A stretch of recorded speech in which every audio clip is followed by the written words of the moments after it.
The Sydney to Hobart race. It's one of the most demanding sailing competitions in the world. The race attracts some of the best sailors from around the globe, many highly paid professionals on expensive yachts.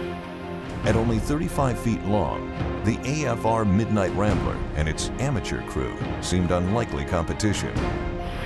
On December 26, 1998, the Midnight Rambler and 114 other boats set sail from Sydney, Australia on a 723-mile race to Hobart, Tasmania. The weather was beautiful at the start, but conditions quickly deteriorated. Into the Storm draws from first-hand accounts from the crew of the Midnight Rambler. I was watching the digital readout and it was saying 30 knots, 40 knots, 50 knots, and then the screen, the digital readout went blank.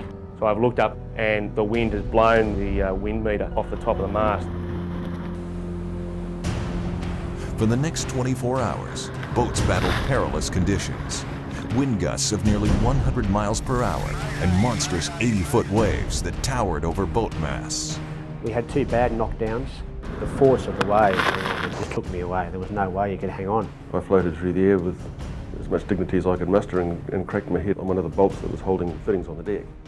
I was nervous to touch it because I wondered if I was going to touch hard or squishy, so I started asking guys around me, how bad do you think this looks? I thought, this is it. We've really gone too far this time. Many boats tried to maneuver around the storm.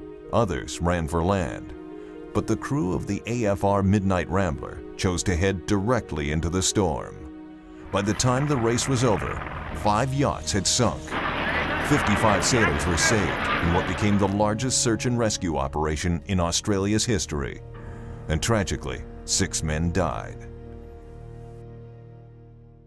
After 3 days and 16 hours, the Midnight Rambler reached Hobart the overall winner. It was the smallest boat to win the race in 10 years. Their stunning victory and the teamwork that made it possible hold valuable lessons for success in today's demanding business environment. Into the Storm. It's a gripping adventure story, an invaluable guide for teamwork, an inspiring story of triumph over adversity.